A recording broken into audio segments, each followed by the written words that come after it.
man parehas tanan og mentality ang kada tawo. Lahi-lahi sa una-una. Kunya ang MMM, welcome tanan mo apil, bisag isa kapitalista, bisag isa pwede mo apil sa MMM. So, naay mga tao nga apil sa MMM, ang ilang intention makakwarta. So, sama po na sa nagnegosyo mo. Di ba? Bago mo una-una sa negosyo mo, ano man mga kanang una-una gid mo nga yung negosyo, namin mo success o failure, di ba? So, mahadlok mo, naay kahadlok na ang inyong kwarta mawala kung makordo yung inyong negosyo, kung ma-fail yung negosyo. So, sama po na sa MMM. Kung musulod ka sa MMM with the intention to earn money, pasabot, himo nimong negosyo ang MMM.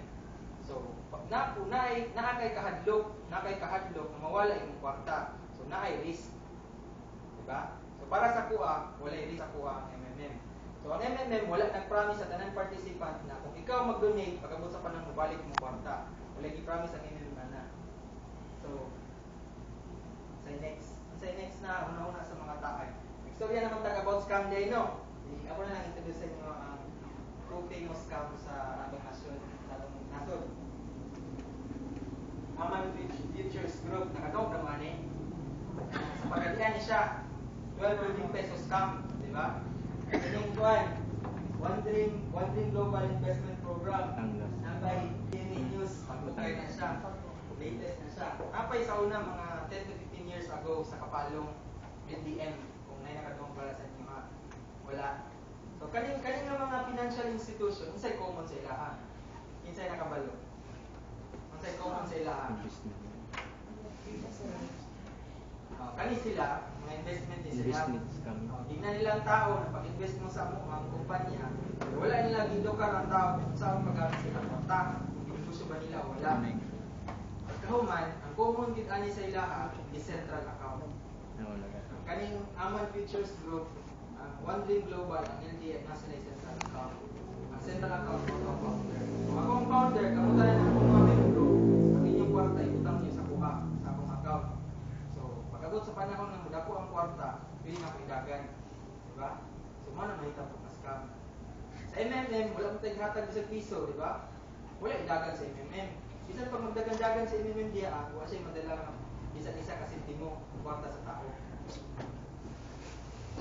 Tapos next, unsay MMM ba illegal?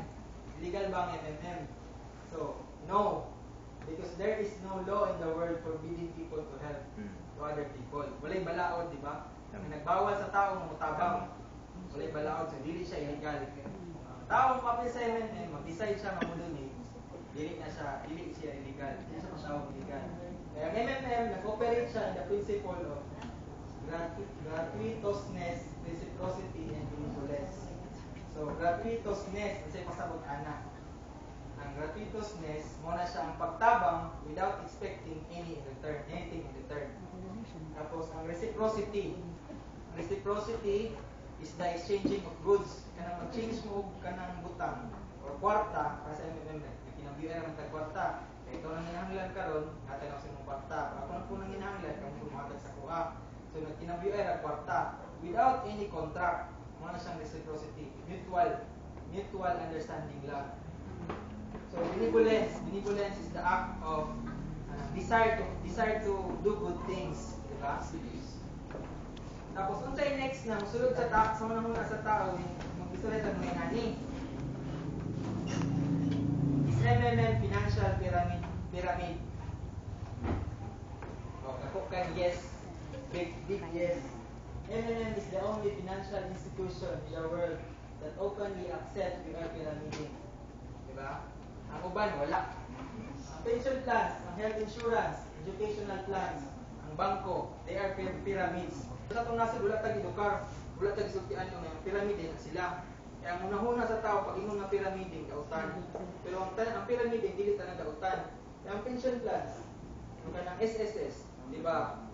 Kanang mga tigulang karon, dili na kaya magtrabaho. Na ay mga contributor, nag-contribute sa ilang kwarta para katong mga tigulang karon na dili na kaya magtrabaho nasa dawaton nga kwarta kaya dawatan ba na dili kinakatabang sila sa mga tao.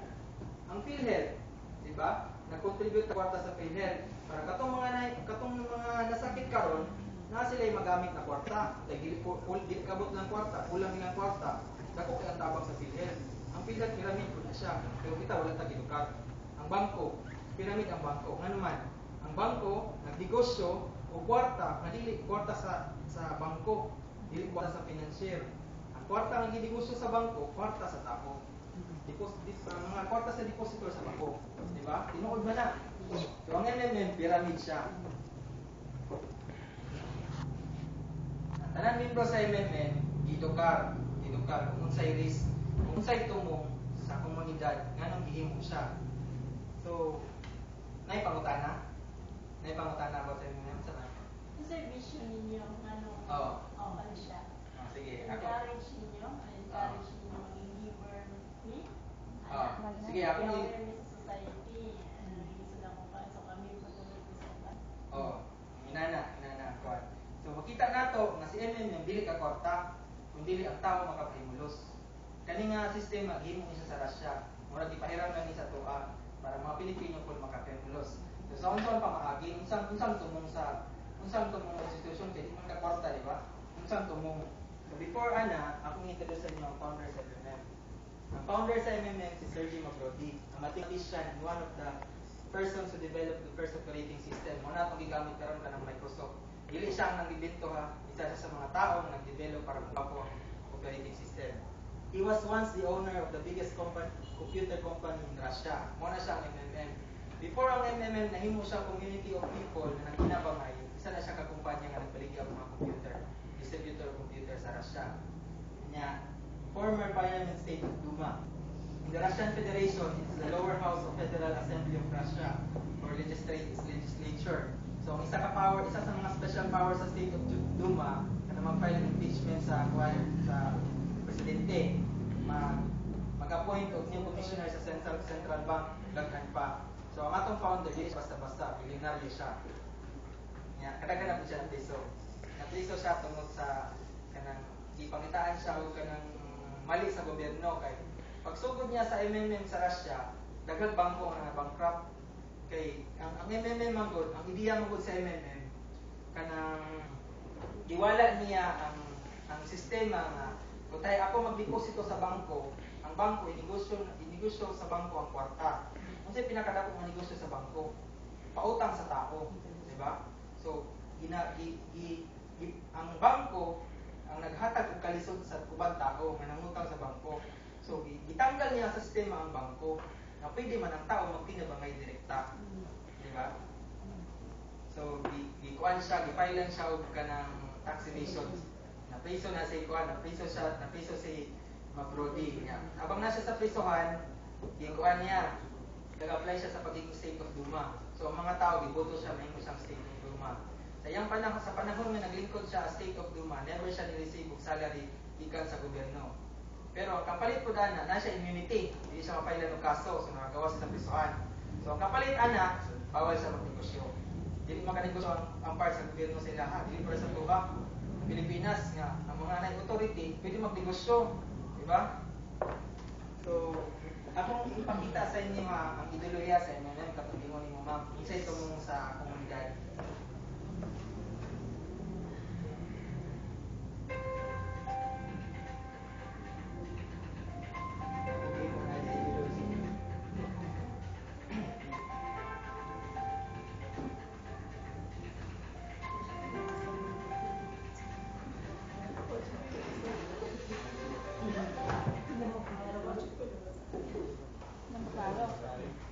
Klaro.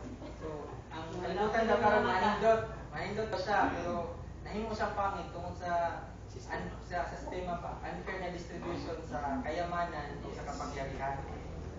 Mo na gusto kalabanan ng Mabrodi. So, balanced financial system.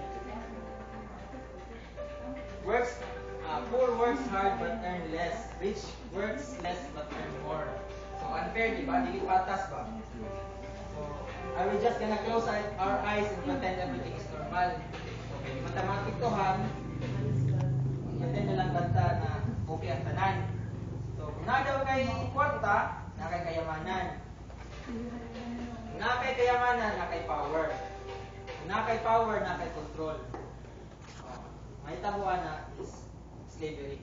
So, sa karong moderno nga panahon, wala naman tayo ka ng sulugoon, di ba? Wala na yung slaves. So, ang ginimimili nga slavery is financial slavery.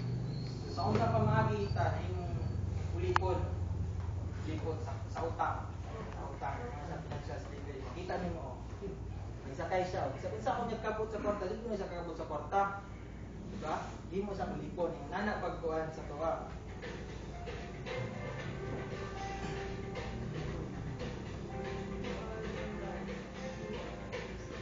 Toward those rich people, sa itong mga tao na nag-control sa itong society. So, the bankers. So, yung sa pamahagi kita, manipulate sa mga bankers. For example, like, kaming Roland. For example, yun sa pagmanimo sa mga bangko ba. Puntahin nyo. Dirita. Puntahin nyo. Ako, gusto ko mapalit o. Gusto ko mapalit o bike. Yung akong kwarta, $10 lang. Ako si Roland, gusto niya ibaligyan yung bike para mga kwarta siya. Ibaligyan niya yung bike ko $100. So ako, kahit kulang man akong kwarta, hindi na ako basta-basta mapalit. So inyo na ako si Roland na, Lance, ay ibaligyan yung bike, downan lang taka-G's. Tapos tagi-tagihon lang ako bayad. So akong kwarta, kahit kulang man akong kwarta, masama na akong baton. Utang. So kung tayo daw, si Windel Bangko. Mudul ko kang Windel, wait, utangan ko diyan $90 kay nakoy bayaran. So tingnan ko ni Wendell kay ako may depositor siya, ako may depositor niya. Ngayon siya balik lang pagkaugma. Kay process na ako yung request. Ihatag na ako kay Roland akong $10. Paghatag na ako kay Roland sa akong $10, unsa man yung $10? Tanugan niya sa balay para malata. So may na lang motobo, gulog niya sa bangko, may na lang motobo 1% per annum. Nako kay no, 1% per annum. Nagagana pa siya, hulog niya sa bangko. Agad niya hindi lang Jace. Pag balik ko sa bangko, balik ko hindi. Wait, kaya naman ko asa naman itong kwarta. So, Jace naman yung kwarta. Jace rin hindi ang marili sa kuha. Ihatag niya sa kuang Jace, muna siya balik ng pagkaugma. Kaya kabalo man siya, humulog na kung si Roland sa iya. So, ihatag niya ang Jace sa kuha, ihatag niya kay Roland, balik niya sa bangko, naglibot-libot. Sa original money na $10, niabot niya siya og $200. Nganong niabot og $200? Kabalo mo sa ano? Niabot siya og $200. $10 na real money. $190 na utang. So, $90 na utang na ako kay Windel, nga bayaran na kung dako nga interest. Ang utang ni Windel kay Roland na $100 na bayaran niya gamay nga interest. So, nagnegosyo si Windel, og kwarta ni Roland sa ako nya iot ko niya maayo. Kaya ako magbayro naman. Ang bayro niya kay Roland gamay ra kaayo. Masama na sa kuan man ba? Kana oo. Patay ako karon magtitrabaho. Ikan ko Japan, trabaho ko 5 years. Ulit ko. Hindi naman ko naman trabaho, di ako gusto man trabaho. Pahulay sa ako kay naman akong pamilya. Gusto ako spend time sa akong pamilya. So karon, mo-apply ko sa co-op, mag-loan, mo-apply ko loan sa co-op. Wala man ko trabaho. Pag si Ayan ko, pamilya niya makautang ko sa co-op dili. Oh. Sa utang pamagi ko makautang sa co-op. Puntahin ako kwarta, 20,000. Ako na siya ihulog sa co-op. Ihulog ako sa co-op. Kana akong kwarta diya, pag dili na ako ng gamito, nag-interest na siya. Nagatubo, pila interest na. Buta na to 1 to 5, ang range 1 to 5 per annum. May kaayo. Nya ng co-op sa kuha nga kuan, mga staff sa co-op sa kuha nga kanang sir, kanang imong interest sa imong kwarta sir, gamay lang na kayo siya sir. Kay dili siya mo dako sir, hangtod dili nimo gamiton. Dili ka mag-loan. So, mag-loan ko. Pila man ako pwede i-loan? Pila man pwede i-loan? 20,000 ra. 20,000 man po pwede nila kuhaon pag di ko kabayad. So, murag ihiram na ako akong kwarta. Hiram mo na ako akong kwarta. Hiram mo na akong kwarta karon, gamito na ako. Bayaran na ako na, di ba? With interest. So, hiram na ako akong kwarta, bayaran ako with interest. Tama ba na? Oo, dili. So, sa MMM, mag-provide ka og help. Pag-abot sa panahon, tubuhan na siya 30% per month ang imong itabang. With a minimum of 200 pesos ang pwede nimo i-donate sa community. Makatabang na ka. Pag-abot sa panahon nga imong kwarta, ikaw manginahanglan, tabangan ka.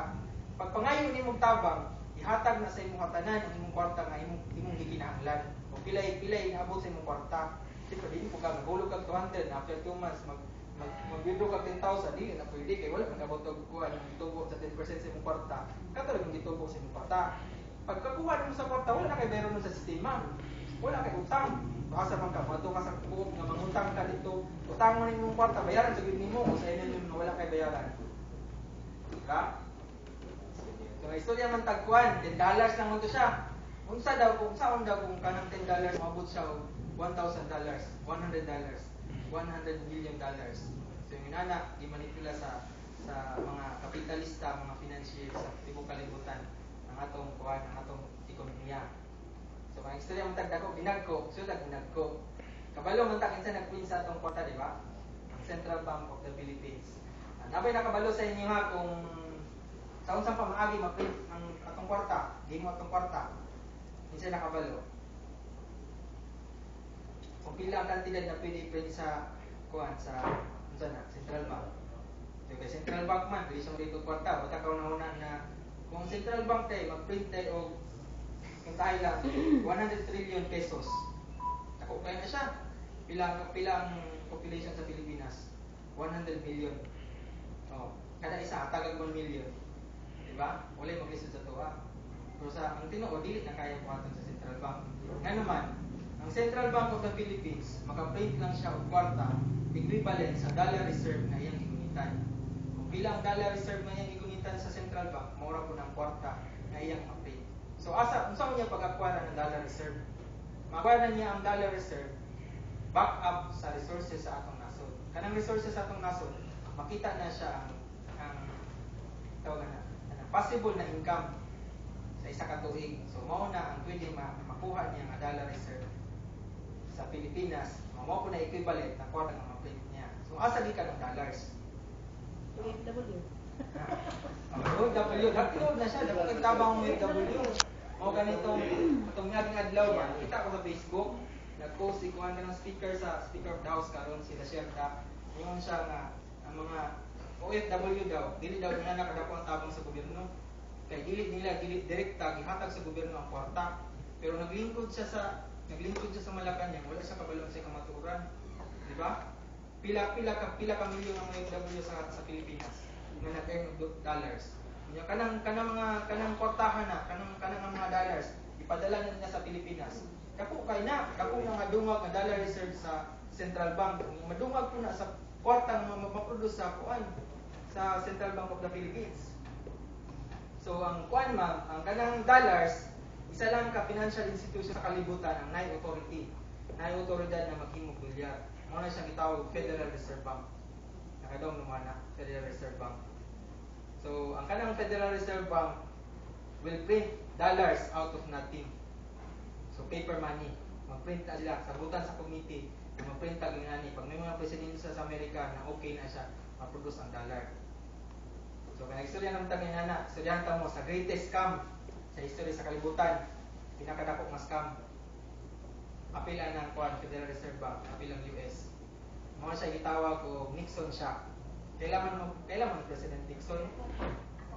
Kaya si President Nixon, mga siya ika-37th President of the United States. Si President Nixon. Siya ang nag-declare o gitawag Nixon shock. Kaya sa una, pagkahuman sa World War II, ang ekonomiya sa kalibutan dili balanse. Balance siya ba? So para ma-stabilize na siya, ang 44 allied nations katong mga nilaban sa gira, katong mga allied sa US, nag-decide sila na maghimo og kuan standardize ang kuan ekonomiya sa kalibutan. Magamit lang og isa ka kwarta para gamiton sa trading sa kalibutan. So ang pinaka-dominant na nasod paghuman sa World War II is US. So they decided na ang gamiton dolyar. So gigamit na ang dolyar. Gitukod nila ang kanang nagkuan sila na magtukod sila og international monetary system. Ang kanang international monetary system gitawag na siya Bretton Woods. Ang kanang Bretton Woods mao na siya ang grupo sa 44 nations. So giun sa unsa pa maagi giprint ang dolyar sa unang panahon. So giprint na siya equivalent sa di ba kita sa Pilipinas magprint ta og kwarta equivalent sa atong dollar reserve na naback-upan sa atong resources. Sa unang panahon dili ingon ana maka-acquire ta og dollar, back up na siya sa atong gold reserve sa nasod. So ang mga nasod sa una sa kanang 44 ka nasod, naghatag na sila gold reserve sa Federal Reserve Bank in exchange sa kwarta sa dolyar. So mga print sila sarili nila nga kwarta. So pila ka years stable ang ekonomiya sa kalibutan. Kaya isa ra man ka currency ang gigamit sa world trading. Pag-abot sa Vietnam War, nibaba ang ekonomiya sa US. So, na-realize sa mga nason, sa Germany, sa Switzerland, sa France na ang ekonomiya sa kuha, nakita na nila ba, pila ka dekada ang mulabay, mahina ang ekonomiya sa US. So, nag-decide sila kay, naku naman value sa ilang kwarta, so maka-acquire sila ang mas dagang na dolyar. Nag-decide sila makuhaon nila ilang gold. Ang mga nason, mga dagko nga nason, gikuha nila ang mga gold. Ang Switzerland, ikuha siya $50 billion worth of gold. So sa una, kampiyon ang sa